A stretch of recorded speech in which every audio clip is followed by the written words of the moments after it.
सुप्रभात बच्चों। तो हिंदी सेकंड की कक्षा में आपका एक बार पुनः स्वागत है। तो आज आपका है हिंदी सेकंड में पाठ 15 जिसका नाम है जीवन नहीं मरा करता है। इस पाठ में जो है ये कविता है। प्रस्तुत कविता में जीवन के यथार्थ का परिचय देते हुए निराश तथा व्याकुल मन को आशा का संदेश दिया गया है। इस कविता में जिसके लेखक हैं जो है नीरज माधव, जिन्होंने लिखा है गोपाल दास नीरज ने इसको लिखा है और उन्होंने जीवन के शाश्वत सत्य को पंक्तिबद्ध करके आप लोगों के समक्ष प्रस्तुत किया है। तो आइए इस कविता को अनुवाचन करें और इसके यथार्थ को समझें।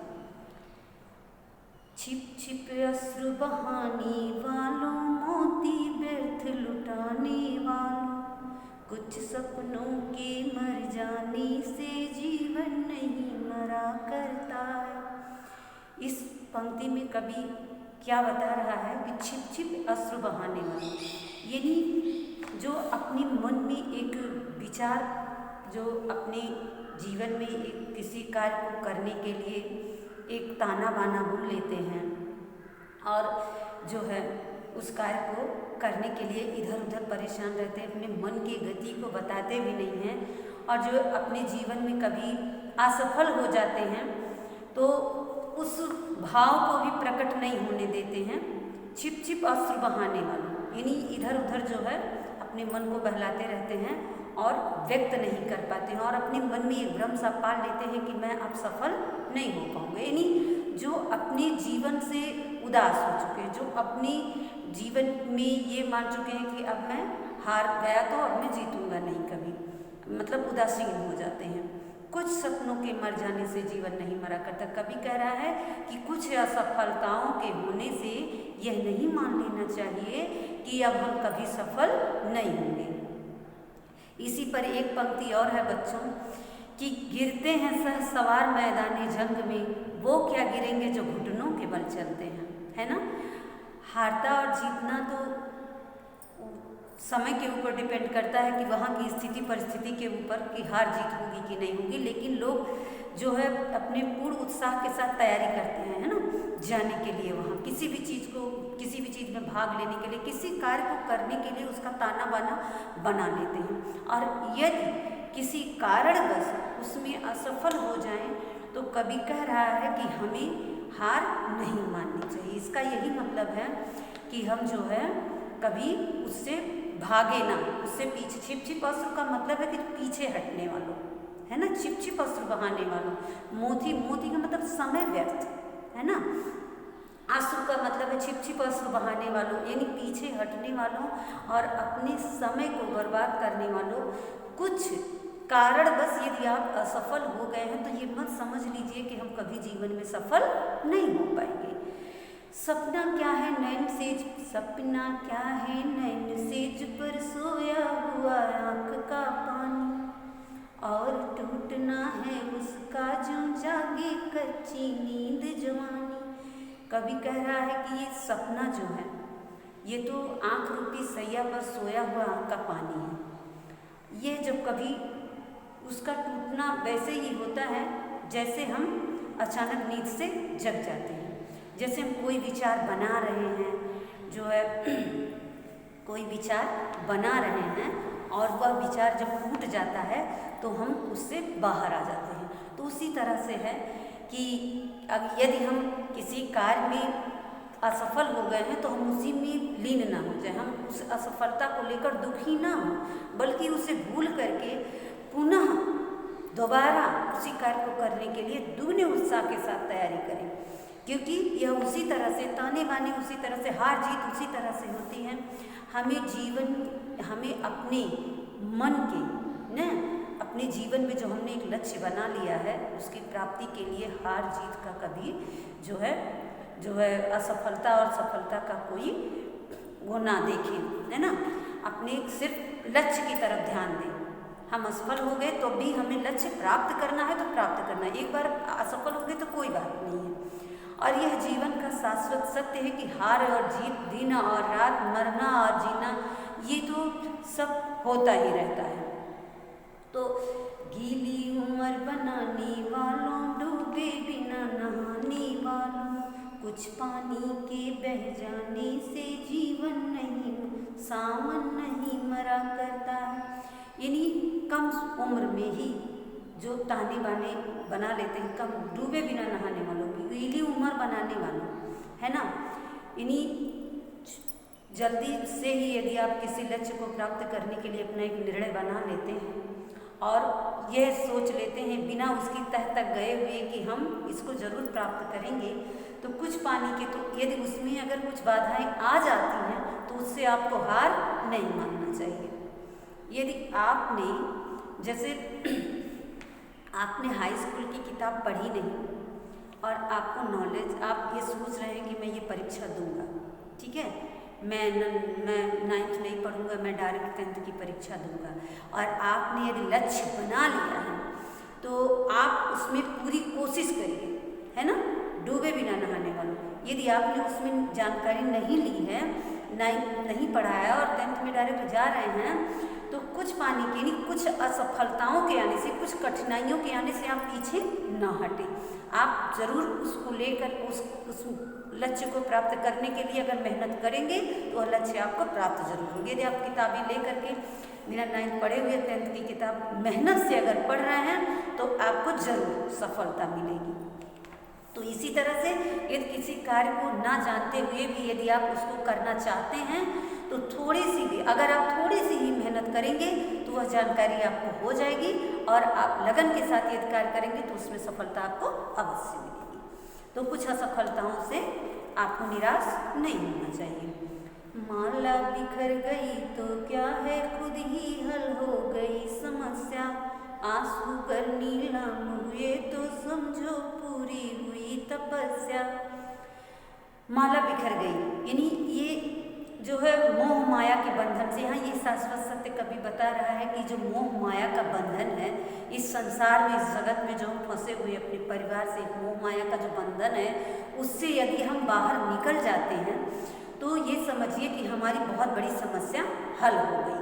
या जैसे घर वालों ने कह दिया कि जाओ, अब जो है तुम्हें हम नहीं खिला पाएंगे, तुम जाओ अपना कमाओ खाओ, तो समझो तुम्हारी बहुत बड़ी समस्या का समाधान हो गया। लोग ये कहते हैं ना, ये बता रहा है कभी कि यदि आपको निर्भर कर दिया जाए किसी चीज़ पर तो समझिए कि आपके लिए बहुत अच्छा है कि आप किसी कार्य को करना सीख रहे हैं और उस कार्य को सफल बनाने के लिए आपको ये होना बहुत आवश्यक था जो आपके साथ हुआ। यदि माला टूट गई तो समझिए आपकी वह, यानी माला का मतलब है आप बंधन से है, मोह माया का बंधन है ना। माला बिखर गई तो क्या है, खुद ही हल हो गई समस्या। मोह माया का जो बंधन है वो अगर समाप्त हो गया तो समझिए कि आप आधे सफल हो गए। आंसू गर नीलाम हुए तो समझो पूरी हुई तपस्या। नीलाम का मतलब होता है कि यदि आप ठोस हो गए कि छोटी छोटी बातों पर रोएंगे नहीं, आपने मजबूत बन गए हैं, आप मजबूत बना लिए, अपने दिल को, अपने हृदय को मजबूत कर लिया है कि हम असफलताओं से पीछे नहीं हटेंगे, तो समझिए आपकी वो तपस्या पूरी हो गई। अब आप असफल होने के लायक हो, आप सफल होने के लायक हो गए, सॉरी बच्चों, आप सफल होने के लायक हो गए। रूठे दिवस मनाने वालों, फटी कमीज सिलाने वालों, कुछ दियों के बुझ जाने से आंगन नहीं मरा करता है। रूठे यानी जो आपके बुरे दिन थे, है ना, रूठे दिवस मनाने वालों, जो आपके जैसे कुछ लोग गरीबी में हैं या जो कठिन समय जो आपका होता है उसमें जो है आपने अगर उसको व्यतीत कर लिया है। फटी कमीज सिलाने वालों यानी किसी तरह से जोड़ जोड़ के, तिनकों को जोड़ जोड़ कर मकान बनाने वालों, यानी किसी तरह से आपने कठिनाई से पढ़ लिया है, ज्ञान प्राप्त कर लिया है, यदि आपने फॉर्म डाल दिया है, किसी कार्य का ध्येय बना लिया है, तो कुछ दियों के बुझ जाने से आंगन नहीं मरा करता है। यहाँ तात्पर्य है कि कुछ, फिर वही असफलताओं वाली बात है बच्चों, कि जैसे कुछ कठिनाइयों के आ जाने से आपका वह कार्य जो है स्थगित नहीं होगा। जैसे आप परीक्षा देने जा रहे हैं, बरसात होने लगी तो ये मत समझिए कि परीक्षा टल जाएगी, परीक्षा नियत समय पर होगी, है ना। तो तो उसे देना है। तो ये मत समझो कि आज बारिश होने लगी तो परीक्षा टल गई, तो इस कठिनाई से आप डरे ना, बल्कि परीक्षा देने के लिए जाएं। खोता कुछ भी नहीं यहाँ पर, केवल जिल्द बदलती पोथी, जैसे रात उतार चांदनी, पहने सुबह धूप की धोती।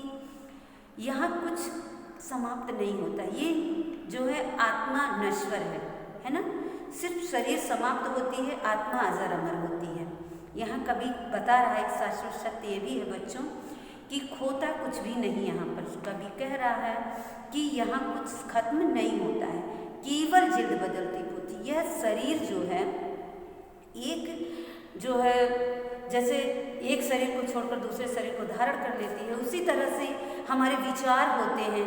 एक विचार हमने बनाया, यदि उसमें हम असफल हो गए तो दूसरे विचार को हम बनाते हैं कि यदि जैसे IAS की परीक्षा दिए और उसमें हम असफल हो जाते हैं तो हम किसी और की परीक्षा की तैयारी करते हैं, है ना। और नहीं तो यदि हमारा पक्का दृढ़ निश्चय है तो हम जरूर उसमें सफल होंगे। अब ईश्वर की जो कहते हैं कि अब वही कुछ बिगाड़ दे तो नहीं कहा जैसे, लेकिन उनकी जो असीम अनुकंपा है वह जरूर कभी न कभी सत्य होती है। तो कर्म ही प्रधान होता है बच्चों। यदि हम कर्म करेंगे तो सफलता हमारे हाथ जरूर लगेगी। जो भाग्य भरोसे बैठने से भोजन नहीं मिलने वाला है, तो कर्म करना ही हमारा कर्तव्य है। केवल जिल्द बदलती पोथी, ये जो है ये जो हमारे ताने बाने होते हैं, जो हमारे विचार होते हैं वो बदलते रहते हैं। आज हमने कुछ और बनाया, कल हमने कुछ और बनाया, तो यहाँ खोता कुछ भी नहीं यहाँ पर, है ना। विचार बनते बिगड़ते रहते हैं, उससे कुछ जो है हानि नहीं है। जैसे रात उतार चांदनी, पहने सुबह धूप की धोती। जैसे जो है रात जब समाप्त हो जाती है तो सुबह क्या है, धूप आ जाती है। तो कह रहे हैं जैसे रात उतार चांदनी की जो है उतार चांदनी पहनी रहती है रात, अंधेरा जब छटता है तो सुबह क्या करता है, धूप की धोती पहन लेता है। यानी कि जब आपका वो कठिन समय समाप्त हो जाता है तो समझिए कि जब बारिश खत्म हो गई और आप विद्यालय पहुंच गए तो समझिए कि कुछ अच्छा ही होगा, आपका जो है अच्छे से पेपर आप करेंगे। तो इसे जब कठिनाई समाप्त हो जाती है, हर बच्चों कहा गया कि हर कठिनाई के बाद एक अच्छा समय आता है, हर दुख के बाद सुख आता है ना।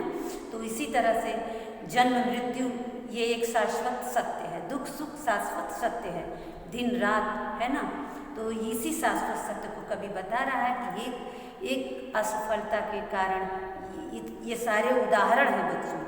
एक ही बात इसमें बताई गई है, जीवन का शाश्वत सत्य क्या है कि हमें थोड़ी सी कठिनाइयों से घबराना नहीं चाहिए। हमारा जीवन संघर्ष के लिए ही बना है। यदि हम संघर्ष करते रहेंगे तो सफलता जरूर हमारे कदम चूमेगी, है ना, क्योंकि परिश्रम ही सफलता की चाबी है। तो यहाँ है, वस्त्र बदल कर आने वालों, चाल बदल कर जाने वालों, चंद खिलौनों के खोने से बचपन नहीं मरा करता है। यह कह रहा है कि वस्त्र बदल कर आने वालों, यानी जो नया जीवन धारण करके फिर आ जाते, चाल बदल कर जाने वालों, और फिर एक नए उत्साह, नए उत्साह, चाल बदल कर जाने वालों, नए जो फिर हम आते हैं तो और हमारे जो रंग ढंग बदल जाते हैं, जैसे हम कि भूल गए अपने पुरानी बातों को और नए उत्साह, नए जोश के साथ जब आते हैं तो हमारे हर चीज़ में बदलाव आ जाता है, हमारे बात में, हमारे ज्ञान में, हमारे जो है उत्साह ऊर्जा में जो है। चंद खिलौनों के खोने से बचपन नहीं में है। कब फिर उदाहरण दे रहा है कि यदि हमारा एक खिलौना टूट जाता है, खो जाता है, तो हमारा बचपन समाप्त नहीं हो जाता, वहीं हम धीरे धीरे ही बड़े हो गए। नहीं कि आज खिलौना टूट गया तो हम बुढ़े हो गए, हम बड़े हो गए, यंग हो गए, नहीं, वो बचपन अपना चलता रहेगा, अपने समय पर आएगा। सफलता आपको जरूर मिलेगी, भले ही सामने कठिनाई आपके आती रहे, लेकिन सफलता आपका इंतजार कर रही है। इस शाश्वत सत्य को आप जरूर माने और परिश्रम करते रहें। कितनी बार गगरिया फूटी सिकन आई पनघट पर, कितनी बार किश्तियाँ डूबी चहल पहल वैसी है तट पर। कितनी बार गगरिया फूटी, यानी कितने भी संकट आए, सिकन न आई पनघट पर, लेकिन जो है व्यक्ति वैसे का वैसा ही रहता है। कितनी बार गगरिया फूटी, कहाँ ये एग्जाम्पल और दिया जा रहा है, एक उदाहरण और बताया जा रहा है कि कितनी भी मटकियाँ जो है फूट जाती हैं पनघट पर, लेकिन पनघट पर वैसे ही चहल पहल रहती है, भीड़ वैसे ही रहती है। किसी भी परिवार में लोग जन्म लेते हैं, मृत्यु भी हो जाती है, लेकिन कुछ दिन के बाद फिर वैसे ही चहल पहल हो जाती है। लोग उसी में फिर जीना सीख जाते हैं और रहने लगते हैं आराम से। कितनी बार किश्तियाँ डूबी, चहल पहल वैसे है, कितनी कठिनाइयाँ आई, लेकिन वह हट गई और फिर वैसे के वैसे ही लोग रहते हैं। कितने संकट आते, कितनी आपदाएं विपदाएं आती हैं, लेकिन लोग जो है अपने कार्य से जो लक्ष्य प्राप्त करना चाहते हैं, जो कुछ करना चाहते हैं, वो कभी अपने मार्ग से पीछे नहीं हटते हैं, वो अडिग रहते हैं। तम की उम्र बढ़ाने वालों, लौकी आयु घटाने वालों, लाख करे पतझर कोशिश पर उपवन नहीं मरा करता है।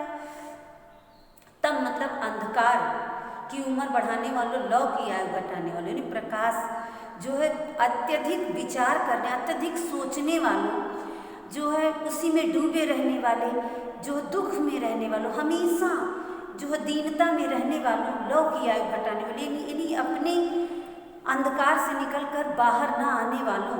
आपको यही बताया जा रहा है कि लाख कोशिश करे, है ना, लाख करे पतझर कोशिश पर उपवन नहीं मरा करता है। कठिनाइयाँ लाख आपको डराएं धमकाएं, लेकिन यदि आप अपने लक्ष्य को पाने के लिए अडिग हैं, आप दृढ़ निश्चय कर लिए हैं, तो आपको सफलता जरूर मिलेगी, है ना।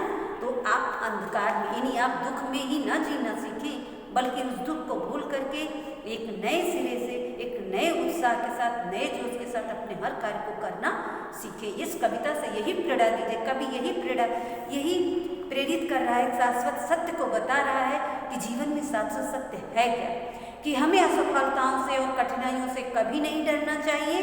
हमेशा अपने लक्ष्य की प्राप्ति के लिए एक निश्चय करके, दृढ़ प्रतिज्ञ होकर के अपने लक्ष्य की तरफ बढ़ना चाहिए। बाधाएं चाहे कितनी भी आए, हमें पीछे नहीं हटना चाहिए। यही इस कविता का मर्म है, यही इस कविता का ध्येय है, यही इसका उद्देश्य है। यही प्रेरणा कवि दे रहा है कि हमारे जीवन का शाश्वत सत्य क्या है और हमें क्या करना चाहिए। लूट लिया माली ने उपवन, लुटी न लेकिन गंध फूल की, तूफानों तक नी छेड़ा पर खिड़की बंद न हुई धूल की। नफरत गले लगाने वालों, सब पर धूल उड़ाने वालों, कुछ मुखड़ों की नाराजी से दर्पण नहीं मरा करता है। लूट लिया माली ने उपवन, यहाँ भी एक शाश्वत सत्य को बता रहा बच्चों। एक ये है कि कठिनाइयाँ लाख जो है आपके दुख जो है आपको बहुत ही दुखी कर रहा है, बार बार संकट आपके ऊपर आते जा रहे हैं, विपदाएं आती जा रही हैं, लेकिन आपके जो गुण हैं, आपकी जो अच्छाइयाँ, आपका जो दृढ़ निश्चय है, आपने जो अपने मन में एक लक्ष्य बना लिया है, उस लक्ष्य की प्राप्ति के लिए लाख कोशिश करें, तूफानों तक ने छेड़ा पर खिड़की बंद न हुई धूल की। लेकिन फिर भी आप यदि अपने मन को जागृत कर लिए हैं, मन में अपने लक्ष्य की प्राप्ति का दीपक जला लिया है, तो लाख कोई कोशिश करे लेकिन वह दीपक बुझ नहीं सकता है। यदि आपने अपने हृदय में यह सोच लिया, एक लक्ष्य बना लिया है कि हमें जो है यह काम, लाख आपके लोग बुराइयां करें, लाख आपकी निंदा करें, फिर भी आपके अंदर जो गुण है, जो अच्छाई है, वह कोई मिटा नहीं सकता है। व्यक्ति यहाँ ये भी है, लूट लिया माली, यानी ईश्वर ने किसी को इस संसार से, इस बगीचे से, ईश्वर माली है और संसार एक बगीचा है, इस बगीचे से और हम आप फूल हैं, किसी एक को उठा लेता है, तो यदि कोई इस संसार से समाप्त हो जाता है, यानी किसी की मृत्यु हो जाती है, तो भी उसकी जो अच्छाइयाँ हैं, उसके जो गुण हैं, वो समाप्त नहीं होते परिवार से, समाज से, और वह जरूर रह जाते हैं। लाख करे, लूट लिया माली ने उपवन, लुटी न लेकिन गंध फूल की, उसकी जो अच्छाई होती है, उसका जो दृढ़ निश्चय है, उसके जो गुण है, वो कभी समाप्त नहीं होते हैं। ले तूफानों तक ने छेड़ा पर खिड़की बंद न हुई की। कितना भी संकट आए, कितनी भी छीटाकशी लोगों ने की, लेकिन यदि अपने मार्ग से कोई नहीं हटता है, वो चलता जा रहा है, तो उसे मंजिल जरूर प्राप्त होगी। नफरत गले लगाने वालों, सब पर धूल उड़ाने वालों, है ना, दूसरों की बुराई करने वालों और दूसरों पर छीटाकशी करने वालों, कुछ मुखड़ों की नाराजी से दर्पण नहीं मरा करता है। नफरत गले लगे, यानी बार बार आप जो है आप यही सोच रहे हैं कि नहीं मैं नहीं सफल हो पाऊँ, नहीं ऐसा नहीं हो पाएगा, बार बार ये निगेटिव यानी आपकी सोच नकारात्मक होती जा रही है, तो आप उसको मत सोचिए। सब पर और सबको यही बताने वालों कि अरे ऐसा नहीं होगा, बड़ा कठिन है, ये मत सोचिए, विचार कभी मत, ये हटाकर अपने मन से, कुछ मुखड़ों की नाराजी से दर्पण नहीं मरा करता है। यानी कुछ संकटों के आ जाने से ये नहीं है कि आपको आपकी मंजिल नहीं मिलेगी, कि आप जीवन में कभी सफल नहीं होंगे। तो बच्चों, अभी मैंने बताया कि इस कविता का उद्देश्य क्या है। इस कविता का श्री गोपाल दास नीरज की कविता से यही प्रेरणा मिलती है कि हमें अपनी मंजिल की प्राप्ति के लिए चाहे कितनी भी बाधाएं आए, चाहे कितनी भी कठिनाइयां आए, चाहे कितने भी संकट आए, लेकिन हमें पीछे नहीं हटना चाहिए।